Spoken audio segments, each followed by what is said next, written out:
तो बच्चों चलो हम लोग आगे बढ़ रहे हैं, हम लोग नेक्स्ट टॉपिक के लिए टॉपिक 3 तक पहुंच गए हम लोग। कौन से टॉपिक है ये फर्टिलाइजेशन इसमें पड़ेगा, ये लास्ट टॉपिक है। फर्टिलाइजेशन आएगा, प्रेगनेंसी आएगा और उसके बाद फिर एम्ब्रियोनिक डेवलपमेंट इंक्लूडिंग पार्चुरेशन भी, ठीक है, इसी में हम लोग कंप्लीट करेंगे। अच्छा, अब देखो ये क्वेश्चन है फिर से डायग्राम बेस्ड क्वेश्चन। आपको ये डायग्राम दिया गया है। ये डायग्राम कौन सा डायग्राम है? एक्चुअली ये डायग्राम है किसका? वो फीमेल रिप्रोडक्टिव सिस्टम का डायग्राम है, जो फर्स्ट टॉपिक में ही हमने कवर किया था। यहाँ पर फिर से जैसे एक दूसरे क्वेश्चन में हमने देखा था, एक्स वाई और जेड यहाँ पर लेवलिंग किया गया है। एक्स हम लोग जानते हैं यूटेरस है, यूटेरस का कौन सा पोर्शन बच्चों? फंडस वाला पोर्शन। वाई ये एम्पुला वाला पोर्शन है, स्पेसिफिकली उन्होंने लेवल किया है। पिछली बार ये वाई ऊपर था, तो अब ये जेड जो है वो क्या है? ओवरी है। आप सबको समझ में आ गया होगा। अच्छा चलो, इन तीनों को हमने आइडेंटिफाई कर लिया है। तो अब आपको पूछा गया है identify the correct stage of development of human embryo figure B में। फिगर बी कौन सा है बच्चों? ये वाला फिगर बी है, आई गेस आपको दिख रहा है। तो फिगर बी में एम्ब्रियोनिक डेवलपमेंट का कौन सा स्टेज चल रहा है वो आपको आइडेंटिफाई करना है। That takes place at the site of X Y Z. X में कौन सा एम्ब्रियोनिक स्टेज होता है, वाई में एम्ब्रियोनिक स्टेज किस में पहुंचता है, जेड में किस स्टेज में पहुंच जाता है, वो आपको आइडेंटिफाई। क्वेश्चन समझ में आ रहा है आपको? तो आपको पता होना है कि एक्स वाई जेड क्या है और उसमें एम्ब्रायो कौन से स्टेज में होता है, वो भी आपको पता होना है। मतलब ये एक्चुअली क्वेश्चन है, भले ही डायग्राम हमने यूज किया है इस टॉपिक का। ये डायग्राम, ये जो डायग्राम आपको दिख रहा है ना, ये कौन सा डायग्राम है? ये डायग्राम आपको दिख रहा है यहाँ पर एनसीईआरटी में, यहाँ पर ये डायग्राम दिया गया, यहाँ पर आपको क्लियर दिखेगा, ये उठाया गया डायग्राम, ठीक है। और आपको लेकिन कॉन्सेप्ट एक्चुअली होना पड़ेगा ऊजेनेसिस का, ठीक है। ओवम कैसे बनता है, कहाँ क्या होता है, वो आपको जानना पड़ेगा, तब इस क्वेश्चन का आंसर लगा पाओगे, जो हमने पहले पढ़ा हुआ है। अब देखो बच्चों, ये जो डायग्राम है, ये डायग्राम आपको यहाँ पर क्लियर दिख रहा होगा। ये डायग्राम ये कहाँ पर है? ये ए है और ये ओवरी से निकल के यहाँ तक आया है। और ए क्या है? ये है आपका एक अनफर्टिलाइज्ड एग है बच्चों, ठीक है। ये अभी तक फर्टिलाइजेशन नहीं हुआ है। एम्पुला में फर्टिलाइजेशन होता है, उसके बाद एम्ब्रायो बढ़ने लगता है और लास्ट में क्या बन जाता है? यहाँ पर मोरुला बनता है। उसके बाद फिर यूटेरस के अंदर जाके क्या बनता है? ब्लास्टोसिस्ट बनता है, ठीक है। यूटेरस के अंदर ये जी है, ये जी वाला स्टेज है, ठीक है। यहाँ पर छोटा सा है और यहाँ पर बड़ा करके जूम करके उसका नाम लिखा गया है, ठीक। चलो क्वेश्चन में आते हैं। अब देखो, एक बारी मैं इसको भी जूम कर लेता हूँ। पहले आप देखो क्वेश्चन में पूछा गया क्या है। क्वेश्चन में ये पूछा गया है कि choose the correct option. Option आपको दे दिया गया है। एक्स, एक्स मतलब कौन था? एक्स मतलब था ये यूटेरस। यहाँ पर जाके अटैच क्या होगा? अभी हमने देखा यहाँ पर जाके जो एक्चुअली यूटेरस के अंदर जाके ये वाला स्टेज, ये जी वाला स्टेज जिसका नाम है, बाकी तो एज भी आप कह सकते हो ब्लास्टोसिस्ट ही है। तो यहाँ पर ब्लास्टोसिस्ट जाके इम्प्लांटेशन होगा, ये जी वाला स्टेज आपको ढूंढना है। तो फिर आपका आंसर क्या हो जाएगा? एक्स में यहाँ पर कौन सा स्टेज होगा? ये लास्ट वाला स्टेज जो है, ये एक्स में जाके बाइंड हो सकता है। यूट्रस के वॉल में बाइंड होने वाला स्टेज क्या है? ब्लास्टोसिस्ट है, और ब्लास्टोसिस्ट ये वाला स्टेज है। तो एक्स में आपको ढूंढना है ब्लास्टोसिस्ट किस में है। तो आपका आंसर एक्चुअली आ ही चुका है, ये ब्लास्टोसिस्ट है, ठीक है। फिर उसके बाद नेक्स्ट जो वाई है, वाई कहाँ पर? ये एम्पुला। एम्पुला में क्या होता है? फर्टिलाइज्ड एग होता है, करेक्ट ही है, क्रॉस चेक कर रहे हैं हम लोग। और जेड के अंदर क्या होगा? वो तो ओवम बन ही रहा है, तो वो अनफर्टिलाइज्ड एग यहाँ पर होगा, ठीक है। तो आंसर आपका सी है। खैर नेक्स्ट क्वेश्चन में आ जाते हैं। नेक्स्ट क्वेश्चन फिर से एमसीक्यू बेस्ड क्वेश्चन है। Choose the correct option where in the correct stages of development of human embryo takes place. तो उसी तरह का क्वेश्चन है फिर से। ओवरी में क्या रहता है?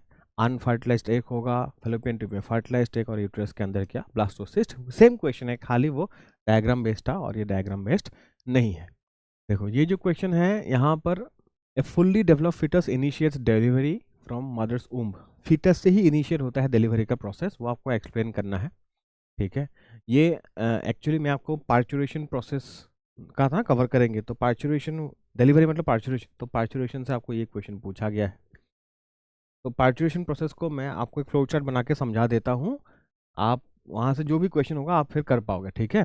जो डिलीवरी का प्रोसेस है बच्चों, वो एक्चुअली क्या है? एक न्यूरो एंडोक्राइनल प्रोसेस है, मतलब जिसमें न्यूरॉन्स भी इन्वॉल्व होगा और आपके बॉडी में जो हार्मोन्स है वो भी इन्वॉल्व होता है, ठीक है। तो जैसे फीटस फुल्ली डेवलप्ड हो जाता है और डेवलप नहीं हो पाता मदर के यूट्रस के अंदर, उसको अब बाहर आना है। तो ऐसे टाइम पे जो ये फुल्ली डेवलप्ड क्या है? फीटस है वो। और ध्यान देना, साथ में जो प्लेसेंटा है, ठीक है, प्लेसेंटा और फुल्ली डेवलप्ड फीटस, दोनों मिलके यूटेरस में हल्का सा क्या करता है, कॉन्ट्रैक्शन कॉज करता है, माइल्ड कॉन्ट्रैक्शन वो लोग शुरू कर देंगे।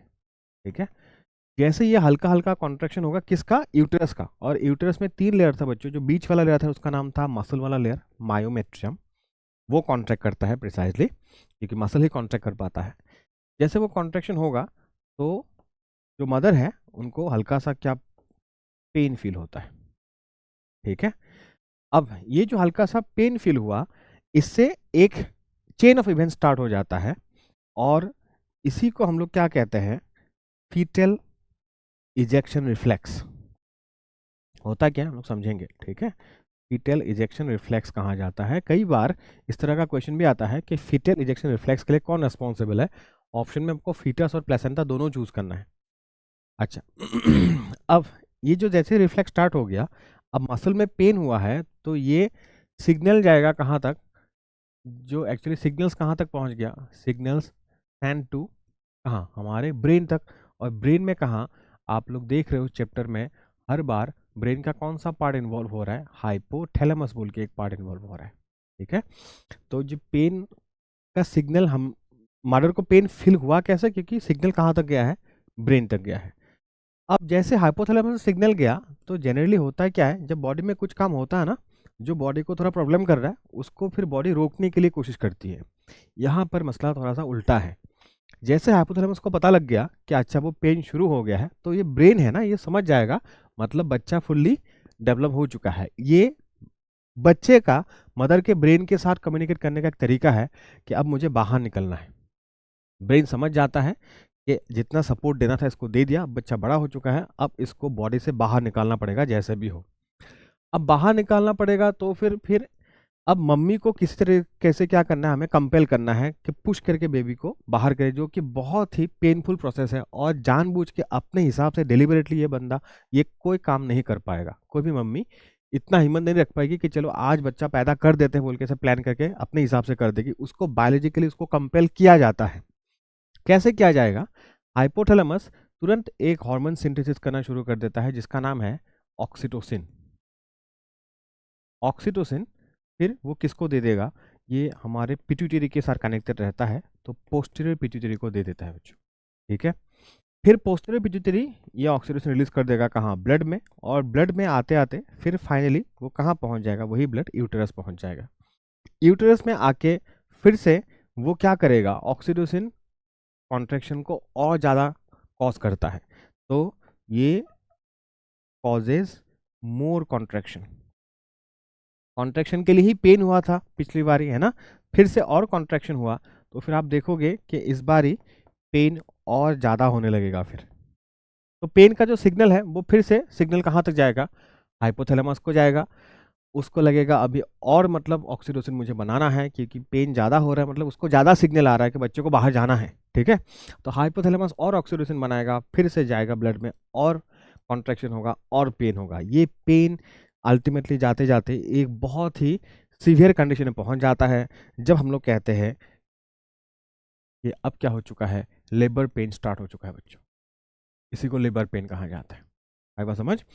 तो लेबर पेन है या नहीं कैसे पता लगेगा, ये पेन इतना ज़्यादा हो जाएगा कि अंदर जो एक फ्लूइड फिल्ड चैम्बर रहता है जिसमें बच्चा फ्लोट करते रहता है, जिसको हम लोग कहते हैं एमनियन, वो बर्स्ट हो जाता है।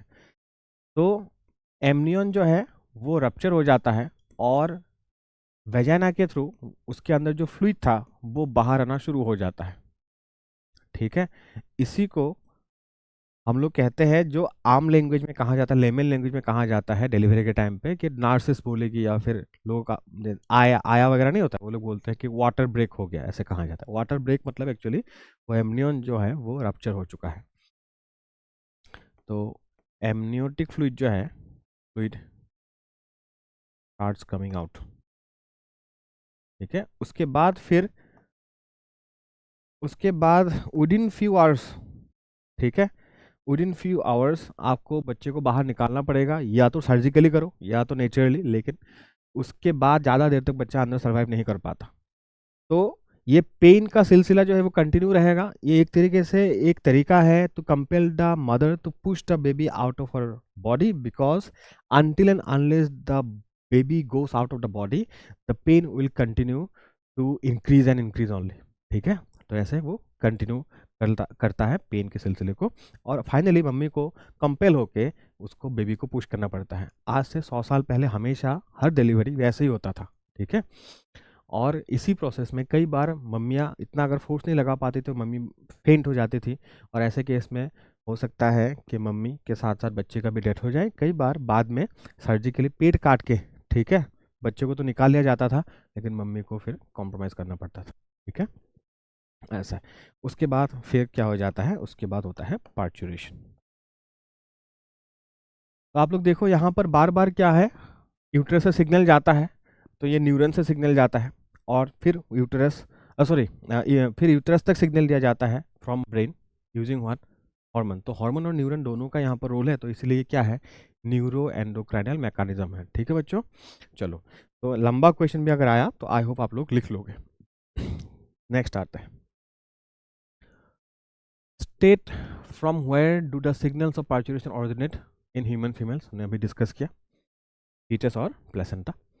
फिर explain the neuro endocrine mechanism involve in the process of parturition, समझ में आया मैंने आपको क्यों समझाया। Leading to the expulsion of the baby out of the uterus through birth canal होना चाहिए। ठीक है, डिस्कस कर लिया हमने। नेक्स्ट एक फिर से डायग्राम बेस्ड क्वेश्चन आया है। यहाँ पर आपको 3 स्पर्म दिखाया गया है, ए बी सी। ठीक है, which of the 3 sperms will gain entry into the ovum. तो एक्चुअली यहाँ पर सर्वाइवल ऑफ द फिटेस्ट है, जो स्पर्म ने फर्स्ट जाके क्या क्या थप्पा क्या किसके साथ, एक के साथ, उसको ही एंट्री मिलेगा। जो रोल नंबर 1 आएगा, रोल नंबर 1 कौन आया है यहाँ पर, ए आया है, तो आपका आंसर क्या है, ए है। ठीक है, फिर describe the associated changes induced by it on P and Q. अब जो ये पहला स्पर्म है, जैसे वो जाके थप्पा करेगा किसको, ए को, सॉरी पी को, तो उससे पी में कुछ चेंज आता है और बाद में क्यू में चेंज आता है। होता क्या है एक्चुअली बच्चों, जैसे पहला स्पर्म जाके जैसे ही टच करता है किसको, पहला स्पर्म जाके टच किया किसको, ये जो बाहर का लेयर है, जैसे हम लोग अंडा खाते हैं मुर्गी का, तो मुर्गी के अंडे में बाहर एक शेल होता है, तो वैसे ही ह्यूमन का भी अंडा है, तो उस अंडे को प्रोटेक्ट करने के लिए जो लेयर है उसका नाम है बच्चों जोना पेलुसिडा। ठीक है, तो पी एक्चुअली क्या है, जोना पेलुसिडा है इस क्वेश्चन में, जिसको हमने पी लेबलिंग करके रखा है। अब फिर उसके बाद इसके अंदर क्या है, इसके अंदर हमने ये जो बना के रखा है, ये क्या है, ये एक्चुअली सेकेंडरी oocyte है। हमने oogenesis इसमें कहा था, जब ओवम बाहर निकलता है कहाँ से, ओवेरी से, तो वो एक्चुअली क्या नहीं करता, तो वो एक्चुअली अपना मियोसिस कंप्लीट नहीं करता है। मियोसिस के सेकेंड स्टेज में ही वो रुक जाता है। कौन से स्टेज में, मेटाफेज 2 में रुक जाता है, और अभी वो सेकेंडरी oocyte ही है, ओवम पूरी तरह नहीं बना है, तो सेकेंडरी oocyte स्टेज में ही है। अब जैसे ही ये टच करता है आके, उसके बाद फिर क्या होगा, पहले 2 चेंजेस होता है, आपको क्या लिखना है, एक होता है क्या, एक्रोसोमल रिएक्शंस। आपको पूछा गया ना कि पी में और क्यू में क्या चेंज आएगा, तो क्यू क्या था, ये वाला पोर्शन था क्यू। ठीक है, तो एक्रोसोमल रिएक्शन ये मतलब चेंजेस ऑन पी। ठीक है, आपको लिखना है, ये पहले आपको लिखना है चेंजेस इंड्यूस्ड ऑन पी, ऐसे लिखना। उसके बाद लिखना P इज जोना पेलुसिडा। उसके बाद आपको लिखना है as the first sperm that is A, आपको क्वेश्चन का रिलेट करना है, touches what, zona pellucida, the enzymes present in the acrosome of the sperm. Sperm के हेड में, यहाँ पर आप याद करो, हम आपने डायग्राम अगर देखा है, एक्रोसोम बोल के कुछ एक होता है, the enzymes present in the acrosome of the sperm come out to penetrate what, to penetrate the zona pellucida. Zona pellucida में वो एक होल करके एंजाइम्स फिर स्पर्म को एंटर करने के लिए अलाउ करेगा। आई बात समझ। तो ये इसमें क्या चेंज आ गया, फिर इसमें क्या चेंज आएगा, as the sperm penetrates the zona pellucida to reach what, to reach this, to reach the cell membrane of the secondary oocyte, it induces completion, जो ये बीच में फंसा हुआ था मेटाफेज 2 में, it induces completion of what, meiosis 2 to form an ovum, और एक क्या बनता है साथ में, डिवीजन होगा तो 2 सेल, एक छोटा सेल बनता है, सेकेंड पोलर बॉडी। आई बात समझ, इतना लिखना है। चलो नेक्स्ट क्वेश्चन देख लेते हैं।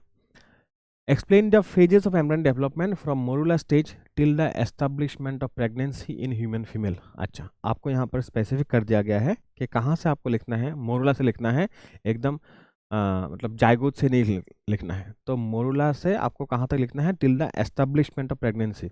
देखो बच्चों, फर्टिलाइजेशन हो जाने से हम लोग नहीं कहते कि ये लड़की प्रेग्नेंट हो गई है, ऐसा नहीं कहा जाता, ठीक है। जब तक इम्प्लांटेशन नहीं हो जाता तब तक आपको मेडिकली मतलब डॉक्टर प्रेग्नेंट नहीं बोलते हैं, ठीक है। फर्टिलाइजेशन तो हो ही सकता है, उसके बाद भी इम्प्लांटेशन सक्सेसफुली नहीं हो सकता। आजकल आप लोग देखते हो कई दफ़ा ऐसा हो जाता है, मिसकैरेज भी हो जाता है इम्प्लांटेशन हो जाने के बाद भी, ठीक है। तो आपको कहाँ से क्वेश्चन पूछा गया है, इस पोर्शन से क्वेश्चन पूछा गया बच्चों, ठीक है। देखो, आपको मैं यहीं पर मार्क कर देता हूँ। आपको क्या करना है, आपको लिखना है कि जो ये मोरुला है, मोरुला मतलब जायगोट से डिवाइड होके होके होके क्या बना, मोरुला बना। तो आपको यहीं से शुरू कर सकते हो आप क्वेश्चन, ठीक है। Answer, the morula continues to divide, और फिर आहिस्ता आहिस्ता ट्रांसफॉर्म हो जाता है किसमें, ब्लास्टोसिस्ट में, as it moves farther into the, जैसे जैसे वो यूट्रस के अंदर आगे बढ़ता है। फिर उसके बाद आपको थोड़ा एक्सप्लेन करना है, क्योंकि ये 2-3 मार्क्स का क्वेश्चन है।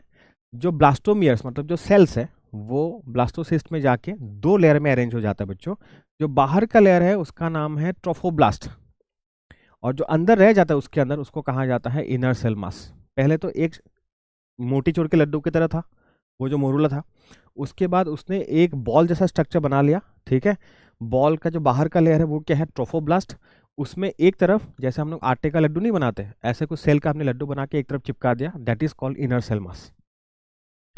जो बाहर ये बॉल जैसा स्ट्रक्चर है, बॉल का जो लेयर बना है, ट्रोफोब्लास्ट हम लोग नहीं कहते ऑटोट्रॉफ, हिटेरोट्रॉफ। तो ये ट्रॉफ का मतलब होता है बच्चों न्यूट्रिशन। तो ये वो ब्लास्टोमियर्स है जो खाना खाएगा, मतलब ढेर सारा खाना खाएगा, खाना जुगाड़ करेगा। एक्चुअली जुगाड़ करके किसको देगा, अंदर जो हमने आटे का नहीं लगा के रखा है, आटे का बॉल जैसा, इनर सेल मास को देगा। ट्रोफोब्लास्ट खाने में उस्ताद ब्लास्टोमियर्स है, इसीलिए उनका नाम ये पड़ा, ठीक है। तो इसका काम क्या है, ये जो बाहर का लेयर है वो जाके मम्मी के यूट्रस के अंदर जैसे पहुंच जाएगा, मम्मी के एंडोमेट्रियम में हमने यूट्रस का जो अंदर का लेयर है उसमें खाना भर के रखा है, तो उस खाने को ट्रोफोब्लास्ट खाएगा और मम्मी के एंडोमेट्रियम में आहिस्ता आहिस्ता डिग इन करके मतलब अंदर जाना शुरू कर देगा, ठीक है। खाना लेते रहेगा, इनर सेल मास को देते जाएगा। इनर सेल मास फिर उस खाने को यूज करके जो एम्ब्रियो बनाने का काम है या फिर जो बेबी बनाने का काम है उसको शुरू कर देगा। आई बात समझ। तो लिखा गया है the trophoblast layer then gets attached to the endometrium and the inner cell mass gets differentiated as the embryo. उसके बाद after attachment the uterine cells divide rapidly. जैसे ही ये बच्चा जाके क्या हो जाता है, एम्ब्रियो जाके अटैच हो जाता है एंडोमेट्रियम में, तो एंडोमेट्रियम भी इसी काम के लिए वेट कर रहा था, इतने दिनों से खुद को तैयार कर रहा था हर महीने। तो एंडोमेट्रियम में फटाफट डिवाइड करता है और कोशिश करता है कि वो एम्ब्रियो को अपने अंदर एनगल्फ कर ले, ठीक है। और एज ए रिजल्ट ब्लास्टोसिस क्या हो जाता है, embedded into the endometrium of the uterus. This is called implantation and this leads to what, pregnancy, ठीक है। इतना आपको लिखना है, ठीक है। ये क्वेश्चन देखो बच्चों, ये क्वेश्चन हमने जो अभी टॉपिक 3 में हमने डिस्कस किया हुआ है, सेम क्वेश्चन रिपीट हो रहा है, ठीक है, सीबीएसई के सैंपल में। तो क्वेश्चन देखना, क्वेश्चन रिपीट होता है, सिमिलर टाइप का क्वेश्चन आता है। एक बार नॉलेज अच्छे से ठीक कर लोगे तो सेम कॉन्सेप्ट के ऊपर घुमा घुमा के क्वेश्चन आता है। फिर trace the events from copulation to zygote formation in a human female. अच्छा, चलो, कॉपुलेशन टू जायगोट फॉर्मेशन मतलब आपको कॉपुलेशन मतलब क्या, इंटरकोर्स। इंटरकोर्स के बाद कैसे जायगोट बनता है वो आपको पूछा गया है। तो बेसिकली आपको क्या समझाना है बच्चों, बेसिकली आपको समझाना है वही इवेंट जो हमने अभी डिस्कस किया। मतलब आपको समझाना है यहाँ से, ये वाला पार्ट आपको समझाना है। कौन सा पार्ट, ये जो हम लोगों ने जायगोट फॉर्मेशन से पहले क्या होगा, जायगोट बनता है as a result of what, fertilization नहीं बनता है। तो आपको ये फर्टिलाइजेशन वाला पार्ट समझाना है, इम्प्लांटेशन वाला पार्ट नहीं, ठीक है। तो वही देखो यहाँ पर लिखा भी गया है कि ड्यूरिंग कॉपुलेशन, यहाँ से लिया गया वर्ड, सीमेन रिलीज हो जाता है वेजाइना के अंदर। उसके बाद फिर कैसे स्पर्म भागता है और भाग भाग के फिर फैलोपियन ट्यूब के अंदर एम्पुला में जाता है, और एम्पुला में जाके ओवम से मिलने से वहाँ पर क्या हो जाता है, फर्टिलाइजेशन हो जाता है। बात यहीं तक ख़त्म नहीं करना है, जाइगोट फॉर्मेशन तक लिखना है। तो फिर जैसे जो स्पर्म रेस लगाएगा उसमें से जो फर्स्ट स्पर्म जाके टच करेगा किसको, जोना पेलुसिडा को, फिर जो हमने अभी डिस्कस किया वहाँ पर क्या होगा, एक्रोसोम से एंजाइम आएगा, फिर उसके बाद जो ये सेकेंडरी oocyte है वो कंप्लीट करेगा अपना क्या मियोसिस, और फिर जाके क्या बनेगा, वो जो यहाँ पर लिखा है सेकेंड पोलर बॉडी बनेगा, और क्या बनेगा, ओवम बनेगा। उसके बाद फिर फ्यूजन होगा स्पर्म का, जो फर्स्ट स्पर्म है जो नया ओवम बना उसके साथ, और फिर क्या बनेगा, जायगोट। आपको समझ, तो ये सब आपको लिखना है, ठीक। चलो देखो बच्चा, ये इंपॉर्टेंट क्वेश्चन है, भले ही सैम्पल क्वेश्चन पेपर का क्वेश्चन हो, लेकिन इंपॉर्टेंट इसीलिए मैं कह रहा हूँ कि यहाँ पर 2-3 चीज़ें आप लोग सीख पाओगे, नई चीज़ें, ठीक है। कॉन्सेप्ट आपको, इंपॉर्टेंट कॉन्सेप्ट आपको सीखने को मिलेगा, तो ध्यान देना। तो देखो यहाँ पर आपको क्वेश्चन में पहला क्वेश्चन क्या पूछा गया है कि आपको इस फिगर में क्या करना है, आपको चूज करना है और correct part A, B, C और D में से वो करेक्ट पार्ट आपको ढूंढना है that acts as temporary endocrine gland। Temporary endocrine gland की तरह बच्चों ये काम करता है, ये आंसर आपका ए है, इसका आंसर, ठीक है। अब बात यहीं पर खत्म नहीं है, वहां पर बात कहा गया है कि एन सब्सटेंशिएट आंसर, आपके आंसर को थोड़ा एक्सप्लेन करो, क्या कहा गया है, वाई इज इट कॉल्ड, ये ए जो है उसको फंक्शनल जंक्शन क्यों कहा जाता है। देखो बच्चों, प्लासेंटा जो है एक तरीके से जंक्शन है, इस तरह से एक तरीके से आप कह सकते हो कनेक्शन है between what, between the maternal blood, mummy के ब्लड, और किसके बीच में, फीटल ब्लड के बीच में। ये एक बैरियर है जिसके थ्रू मैटरनल ब्लड और फीटल ब्लड आपस में कम्युनिकेट करता है। आपको प्रॉपर कहाँ से लिखना मैं दिखा देता हूँ एनसीईआरटी में, फिर से आपको एनसीईआरटी में वो प्लासेंटा वाला पोर्शन एड्रेस करना है। यहाँ पर देखो, इम्प्लांटेशन के बाद क्या होता है, जैसे ये एम्ब्रियो जाके इम्प्लांट किया, फिर इम्प्लांटेशन के बाद जो हमने कहा था अभी कि बाहर का जो लेयर है ब्लास्टोसिस्ट, उसको क्या कहा जाता है, ट्रोफोब्लास्ट। इम्प्लांटेशन के बाद वो जो लेयर है उसको कहा जाता है बच्चों, कॉरियन कहा जाता है, ठीक है। ये बाहर एक लेयर बना लूँगा मैं, तो ये जो लेयर है उसको कहाँ, मैं बोर्ड में बना लेता हूँ, तो उसको कॉरियन कहा जाता है। तो ये जैसे ये यूटेरस हो गया, ठीक है, और ये एंडोमेट्रियम बनाएंगे हम लोग रेड कलर में, क्योंकि वो ब्लड से भरा हुआ होता है। तो ये एंडोमेट्रियम भी अभी बड़ा हो चुका है क्योंकि उसने एनगल्फ कर लिया ब्लास्टोसिस्ट को अपने अंदर। तो ये ब्लास्टोसिस्ट का जो बाहर का लेयर है, तो ये वाला जो लेयर है ब्लास्टोसिस्ट का, ये लेयर, तो इसको अब हम लोग नाम देते हैं क्या, इसको नाम दिया जाता है कॉरियन, नाम दिया जाता है। तो आफ्टर इम्प्लांटेशन ये जो कॉरियन है उससे ना छोटा छोटा ऐसे आपको फिंगर लाइक या फिर हेयर लाइक स्ट्रक्चर निकलते हुए दिखेगा, कुछ ऐसे रूट लाइक स्ट्रक्चर, मतलब, ठीक है, जो एक रूट की तरह कुछ उगना स्टार्ट होगा, और वो कहाँ फैल जाएगा, एंडोमेट्रियम के अंदर फैलना स्टार्ट होगा। आप इसको कुछ ऐसे इमेजिन कर सकते हो जैसे एक सीड से रूट निकलता है, ठीक है। ये भी एक्चुअली एक ह्यूमन का सीड तो है ना। तो इससे रूट निकल रहा है और इस रूट फैलेगा, जैसे प्लांट से रूट फैल के ज़मीन में फैल जाता है, तो यहाँ पर ये खाना कहाँ, मम्मी के एंडोमेट्रियम से लेगा, तो फिर एंडोमेट्रियम में ये रूट फैला रहा है। तो ये जो रूट्स है उसको कहा जाता है, क्योंकि फिंगर लाइक स्ट्रक्चर है, तो इसको कहा जाता है कॉरियोनिक विलाय कहा जाता है बच्चों, ठीक है। तो अब ये जो विलाय है वो आप देखोगे कि एक तरफ, जैसे हमारे पूरे बॉडी में क्या होता है, बाल होता है, इंडियन लोगों का तो होता ही है, जहाँ सर पे जैसे ज़्यादा बाल है, वैसे ही एक तरफ कहाँ, फंडस के तरफ ये फिंगर लाइक स्ट्रक्चर ज़्यादा प्रीडोमिनेंटली बनना शुरू हो जाता है। और आप लोग उसको इमेजिन करो, एक बॉल लाइक स्ट्रक्चर है, एक तरफ ऐसे फिंगर लाइक स्ट्रक्चर बहुत ज़्यादा बन गया एक तरफ, ठीक है। तो ऊपर से देखने से वो जहाँ फिंगर लाइक स्ट्रक्चर ज़्यादा बनता है वो कैसा, एक मतलब डिस्क जैसा एक शेप में, है ना, वो दिख जाएगा आपको कि ज़्यादा वहाँ पर, जैसे हमारे सर पे ये बाल है तो वैसे वहाँ पर क्या है, फिंगर लाइक स्ट्रक्चर है। वो जो डिस्क लाइक स्ट्रक्चर है उसी को बच्चों कहा जाता है क्या, प्लेसेंटा कहा जाता है। यही है जिसको यहाँ पर ए लेवलिंग करके रखा है।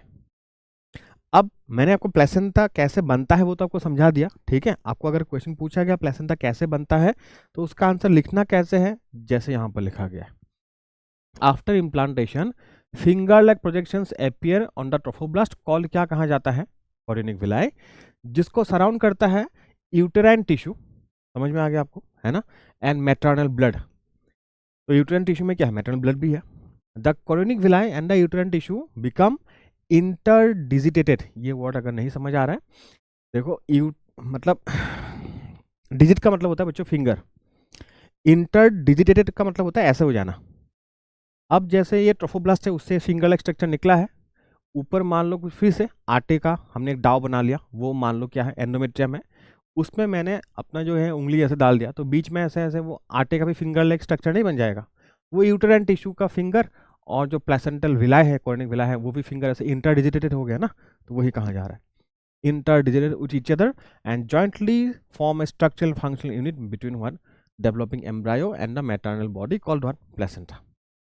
ठीक है, अब वैसे आपको क्वेश्चन में पूछा क्या गया बच्चों, क्वेश्चन में प्लेसेंटा बनता कैसे वो नहीं पूछा गया, अगर पूछा गया तो आपको लिखना पड़ेगा वही जो मैंने अभी समझाया आपको। यहां पर पूछा गया है why is it called a the functional junction. अब देखो इसका आंसर देने के लिए आपको डायग्राम बनाना पड़ेगा। अब इस पार्ट को प्लेसेंटा को हम लोग हल्का सा जूम करके बनाएंगे, ठीक है, और यहाँ पर जो विलाय है, कुछ विलाय को, कॉर्निक विलाय को ऐसे जूम करके बनाएंगे हम लोग। अब यहाँ पर हमें दिखेगा कि इसके अंदर हमें दिख जाएगा कि इसके अंदर एक्चुअली क्या है, इसके अंदर ब्लड कैपिलरीज है, आर्टरीज वेन जैसे नहीं होता है, इसके अंदर ब्लड कैपिलरीज है। और ये किससे बना है, ये एक्चुअली अंदर जो फीटस या फिर एम्ब्रायो जो बन रहा है ना, उसके ब्लड वेसल्स है। तो इसको मैं लिखूंगा, ये क्या है, these are what foetal blood vessels. Similarly अगर हम लोग देखेंगे यहाँ पर एंडोमेट्रियम में भी क्या है, ब्लड वेसल्स है, लेकिन ये किसके ब्लड वेसल्स है, एंडोमेट्रियम में डेफिनेटली ये किसका ब्लड वेसल है बच्चों, मम्मी का ब्लड वेसल है, ये मैटरनल ब्लड वेसल है। ठीक, अब देखो मैटरनल और फीटल ब्लड वेसल के बीच में ये जो बैरियर है वो फीटस और मैटरनल ब्लड को मिलने नहीं देता, मिलने से प्रॉब्लम हो जाएगा क्योंकि दोनों में बहुत मिसमैच रहेगा, तो मिलने नहीं देता। लेकिन इसी के थ्रू क्या होता है, जो भी इसको खाना है ना, उसको फूड देना है, वो यहाँ पहुँच जाता है, उसको ऑक्सीजन देना रहता है बच्चे को, तो वो यहाँ पहुँच जाता है। जो भी यहाँ से रिमूव करना रहता है, जैसे यहाँ से क्या जाएगा निकल के, यहाँ से निकल के जाएगा कार्बन डाइऑक्साइड निकल के जाता है, ठीक है, साथ में यहाँ से जो भी वेस्ट, नाइट्रोजनस वेस्ट जैसे यूरिया मोस्टली है ना, वो जाएगा। तो ये जो एक्सचेंज इसके थ्रू होता है हमेशा, इसीलिए इस जंक्शन को हम लोग क्या कहते हैं, फंक्शनल जंक्शन। तो आपको लिखना क्या है, ध्यान से सुनना, although placenta acts as a barrier between the maternal and foetal blood as shown in the diagram. Diagram दिखा दोगे टीचर उधर ही मार्क्स दे देगा, फिर भी लिखना तो पड़ेगा आपको। Although the placenta acts as a barrier between what maternal and foetal blood vessels, it allows exchange of respiratory gases, oxygen and carbon dioxide, and food and nitrogenous waste between maternal and fetal blood and does acting as a functional junction। एक junction जो barrier है लेकिन exchange allow करता है selective चीज़ों का। ठीक है, तो ए का आंसर आपको समझ आ गया। साथ में हमने पढ़ा प्लासेंटा कैसे बनता है, प्लासेंटा कैसे बैरियर की तरह भी काम करता है। ठीक है, तो ये इंपॉर्टेंट कॉन्सेप्ट है, इसलिए मैंने कहा था कि इंपॉर्टेंट क्वेश्चन है, ध्यान देना। उसके बाद फिर नेक्स्ट क्या पूछा गया, बाकी दो 1 मार्क का क्वेश्चन है, mention the role of B in the development of the embryo. अब बी क्या है बच्चों, बी है अम्बिलिकल कॉर्ड। अम्बिलिकल कॉर्ड क्या है, ये जो मैंने बनाया था ना, ये फीटल ब्लड वेसल्स है, ये जो फीटल ब्लड वेसल्स है, और वो सारा क्या इधर से आएगा उधर से आएगा, ऐसा हर विलेज से आके फिर जैसे लड़कियां चोटी नहीं बनाती तो वैसे एक बंडल बना लेता है, तो उसी बंडल को हम लोग क्या कहते हैं, उसको कहा जाता है अम्बिलिकल कॉर्ड कहा जाता है। तो अब इसका रोल क्या है, बुक में दिया गया साफ साफ, प्लेसेंटा से जो भी खाना होगा, जो भी होना ऑक्सीजन होगा, वो लेके आता है कहाँ तक, यहाँ जो फीटस बन रहा होता है, ठीक है, यहाँ तक, और यहाँ से जो भी लेके जाना होता है प्लेसेंटा तक, वो थ्रू क्या अम्बिलिकल कॉर्ड के थ्रू ही जाता है। तो आपको समझ आ गया होगा। उसके बाद नेक्स्ट क्वेश्चन देख लेते हैं। नेक्स्ट क्वेश्चन क्या है, third question, name the fluid surrounding the developing embryo. ये मतलब एक्चुअली सी को आपको आइडेंटिफाई करने दे रहा है। ये जो सी है वो है एमनियोटिक फ्लूइड, जो मैंने अभी कहा था ना रप्चर हो जाता है, जब इतना जोर लगाया जाता है तो ये वाटर बैग जो है वो रप्चर हो जाता है, ये एमनियोटिक फ्लूइड है। और स्पेलिंग लिख देता हूँ, ठीक है, और देखो, और फिर how is it misused for sex determination पूछा गया है। अब सेक्स डिटर्मिनेशन के लिए उसको मिसयूज कैसे किया जाता है, वो एक्चुअली नेक्स्ट चैप्टर का क्वेश्चन है, मैं आपको बता रहा हूँ, क्योंकि डॉक्टर ऐसा कर सकता है कि इस फ्लूइड को प्रेगनेंसी के टाइम पे थोड़ा सा एक्सट्रैक्ट कर सकता है, ठीक है, इंजेक्शन से एक्सट्रैक्ट करेगा, और फिर उस फ्लूइड में ना उस जो ग्रोइंग फिटस है उसके कुछ डेड सेल्स मिल जाता है, और सेल्स के अंदर क्रोमोसोम होता है, तो माइक्रोस्कोप के अंदर डॉक्टर जब देखेगा क्रोमोसोम क्या क्या है, उसमें जब उनको दिख जाएगा कि XX है या XY है, तो वो बता सकता है कि वो मेल है या फीमेल है। ठीक है, तो उस टेस्ट का नाम है एमनियोसेंटेसिस। तो एमनियोटिक फ्लूइड को एमनियोसेंटेसिस करके उसके सेल के अंदर जो क्रोमोसोमल पैटर्न है उसको देख के लड़का या लड़की वो आइडेंटिफाई किया जा सकता है, जो इंडिया में बैन है। तो इसीलिए उसको हम लोग कहते हैं मिसयूज। वैसे बाहर ये सब बैन नहीं है, इंडिया में क्यों बैन है आपको पता ही है। डाउरी वगैरह का बहुत इशू है, बहुत फीटल जेनिसाइड होता है, लड़की है पता चलने से आदमी मार देता है, ऐसा होता है अनफॉर्चुनेटली अभी भी इंडिया में। तो बाहर तो ऐसा नहीं है, बाहर तो प्रेगनेंसी के टाइम पे ही जेंडर रिवील का एक फंक्शन ही रखते हैं वो लोग प्रॉपर। ठीक है, तो इंडिया में अभी तक हम लोग ऐसा नहीं हो पाए। अच्छा, तो ये इसलिए मिसयूज माना जाता है इंडिया में। ठीक है, तो सेक्स डिटर्मिनेशन के लिए यूज़ किया जा सकता है। फिर नेक्स्ट क्वेश्चन में आ जाते हैं। देखो क्वेश्चन क्या है, 20 का क्वेश्चन है, ऑल इंडिया लेवल का जो पेपर था। तो यहाँ पर फॉर्मेशन में क्या पूछा गया है, प्लेसेंटा आफ्टर इम्प्लांटेशन, जो हमने अभी आपको एक्सप्लेन किया था। ठीक है, कहाँ से लिखना है एनसीईआरटी में, वो फर्स्ट पैराग्राफ मैंने आपको दिखा दिया। नेक्स्ट, चलो क्वेश्चन पढ़ो बच्चों। नेक्स्ट क्वेश्चन फिर से रिपीट क्वेश्चन है, process of fertilization in humans पूछा गया है। अभी जो बीच में आपको घुमा के पूछा गया था कॉपुलेशन से जायगोट बनने का प्रोसेस, वही है फर्टिलाइजेशन आएगा। फिर इंसेमिनेशन के बाद स्पर्म अंदर जाके कैसे फर्टिलाइज करेगा एम्पुला में, उसके बाद कैसे एक्रोसोम से एंजाइम निकलेगा, और फिर कैसे ओवम बनेगा मेयोटिक डिवीजन कंप्लीट करके। बार बार रिपीट कर रहा हूँ, ठीक है, दिमाग में ताकि अंदर जाए। उसके बाद फिर पूछा गया है name the embryonic stage that gets implanted. Implantation वाला स्टेज डायरेक्टली नहीं कहा गया है, आपको क्या एक्सप्लेन करना है यहाँ पर, ब्लास्टुला कैसे बना मोरुला से, या फिर ब्लास्टुला को एक्सप्लेन कर दो, ब्लास्टुला उस स्टेज का नाम है। और उसके बाद explain the process of implantation. Process of implantation मतलब क्या, मोरुला से ब्लास्टुला कैसे बना, ब्लास्टुला बनने के बाद ट्रोफोब्लास्ट कैसे खाना शुरू करता है, फिर कैसे वो एनगल्फ हो जाता है, वही लिखना है जो अभी हमने पढ़ा था। ठीक है, जो हमने यहाँ पर जो पढ़ा था ये वाला पार्ट, ये लिखना है। ठीक है, चलो नेक्स्ट आ जाते हैं। फिर से 23 का क्वेश्चन है, देखो formation of placenta after implantation in a human female, same अभी अभी पढ़ा था। ठीक है, तो इसलिए कहा था इंपॉर्टेंट क्वेश्चन है बच्चों। फिर उसके बाद दो diagram showing human foetus within the uterus and लेवल any 4 parts of it. Actually वही है जो क्वेश्चन हमने डिस्कस किया था शुरू में अभी। तो उसमें जैसे आपको क्या एक्सप्लेन करना है, यही डायग्राम आपको बनाना है, बना के फिर आपको 4 पार्ट, मतलब यहाँ पर सब कुछ 4 पार्ट यहाँ पर भी लेवलिंग किया गया है। अम्बिलिकल कॉर्ड है, एमनियोटिक फ्लूइड है, और ये डी क्या है, डी खुद ही फीटस है, ए प्लेसेंटा है। ठीक है, वही डायग्राम आपको बनाना है। डायग्राम सही से आपको एनसीईआरटी में मिल ही जाएगा, यहाँ पर आपको डायग्राम ये वाला मिल जाता है, ये डायग्राम है। नेक्स्ट क्वेश्चन आ जाता है, बारी बारी रिपीट हो रहा है क्वेश्चन बच्चों। नेक्स्ट क्वेश्चन में आप लोग देखोगे फर्टिलाइजेशन कहाँ ऑकर होता है, एम्पुला में। उसके बाद फिर आपको पूछा गया है कि एम्ब्रियोनिक डेवलपमेंट आपको एक्सप्लेन करना है, ओवम फर्टिलाइज होने से लेकर इम्प्लांटेशन तक, वही है जो अभी हमने कहा था। ठीक है, नेक्स्ट क्वेश्चन देख लेते हैं। Given below is a diagram of a human ovum surrounded by few sperms. ये फर्स्ट डायग्राम जो वो पी क्यू जिसमें नहीं था, आपको अब यहाँ पर which one of the sperms would reach the ovum earlier, वही सेम टाइप का क्वेश्चन है। ए सबसे पहले पहुंचेगा। ठीक है, identify D N E, D क्या है और ई क्या है आपको आइडेंटिफाई करना है। ई मैंने पहले ही बोल दिया था, जोना पेलुसिडा। इसके बाहर जो ये डी वाला लेयर है, कुछ सेल्स का लेयर रहता है, उस डी को हम लोग कहते हैं कोरोना रेडिएटा। लेयर का नाम कोरोना रेडिएटा है। आप लोग लिखोगे जैसे बुक में है, आप प्रॉपर लिखोगे, क्या लिखोगे, सेल्स ऑफ कोरोना रेडिएटा लिखोगे।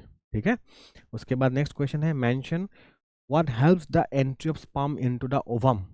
क्या ये जो एक्रोसोम के अंदर जो एंजाइम्स होता है, वो एंजाइम हेल्प करता है स्पर्म के एंट्री को। Right the changes occurring in the ovum during the process, जो हमने कहा कि जैसे ही वाक्य ओवम को टच करेगा वो मेटाफेज 2 से निकलेगा और अपना मियोसिस 2 कंप्लीट करेगा। ठीक है, और फिर 2 सेल बनेगा, क्योंकि वो अनइक्वल डिवीजन होता है। जो बड़ा सेल होगा उसको कहेंगे हम लोग ऊटिड, जो बाद में चेंज होता है किसमें, ओवम से ओवम तक चेंज होता है। और छोटा सेल जो बनेगा वो है सेकंड पोलर बॉडी, उसका फर्टिलाइजेशन में कोई रोल नहीं है, नोन रोल कुछ नहीं है, अभी तक हम लोग नहीं जानते कुछ है अभी तो। Name the specific region in the female reproductive system where the event represented in the diagram take place. ये कहाँ होता है, ये होता है फीमेल के एम्पुला में, ampulla of the fallopian tube. Next question है आपका, गिवन बिलो द डायग्राम। इस डायग्राम में बार बार क्वेश्चन आ रहा है। ठीक है, अब यहाँ पर आपको क्या करना है, ऑब्जर्व करना है डायग्राम को और फिर क्वेश्चंस को आंसर करना है। Compare the fair of the sperm shown in the diagram. Fair of the sperm मतलब क्या होगा, ए फर्टिलाइज कर पाएगा, जायगोट बनेगा, बी और सी क्योंकि सेकेंड और थर्ड आ गया तो फिर ये इनका फेट ये कि बाद में ये मर जाएगा। ठीक है, तो they could not survive and die inside the fallopian tube. What is the role of zona pellucida in this process. अब जोना पेलुसिडा का क्या रोल है इस प्रोसेस में? देखो बच्चों, जोना पेलुसिडा जो है, जैसे ही पहला स्पर्म अंदर जाएगा, as the first sperm enters to zona pellucida to reach the what ovum, the zona pellucida changes itself so that the following sperms B and C cannot enter or cause polyspermy। आई बात समझ? नहीं तो अगर एक से ज़्यादा sperm अंदर चला जाएगा तो जाइगोट ट्वाइसेन से क्या हो जाएगा, ट्राइसेन हो जाएगा या फोरेन हो जाएगा। तो ऐसे तो फिर इंसान नहीं, कुछ और डायनासोर ही बन जाएगा फिर। तो ये वायबल नहीं होगा एक्चुअली जाइगोट, ठीक है, वो सर्वाइव नहीं कर पाएगा। तो टू प्रिवेंट दैट, ऐसा हो जाने से उसको कहते हैं हम लोग polyspermy. To prevent polyspermy zonas pellucida plays a very crucial role. क्या कहा मैंने, फिर से बताओ आप लोग लिखना, क्या लिखोगे? As the zona pellucida allows entry of the first sperm to reach the what, the ovum and cause fertilisation, it changes itself in such a way so that the following sperms, that is B and C, cannot penetrate it to cause polyspermy। ठीक है, तो यही आपको लिखना है, 1 mark का question है। Analyse the changes occurring in the ovum during this process, बार बार आ रहा है, मैंने आपको 3-4 बार ऑलरेडी बोल दिया। How is the entry of sperm into the ovum facilitated, ये जो एक्रोसोम के बारे में बात कर रहे हैं हम तब से। स्पेसिफाई द रीजन, कहाँ होता है, ये फिर से पूछा, जो लास्ट क्वेश्चन पूछा गया था, ये कहाँ होता है, एम्पुलम में होता है। तो बच्चों इसी के साथ हम लोग का जो ये PYQ डिस्कशन सेशन है वो ख़त्म होता है। फिर वैसे ही बाकी चैप्टर्स का भी आपको मिलते रहेगा। आप लोग सब्सक्राइब कर लीजिएगा हमारे चैनल को। Thank you.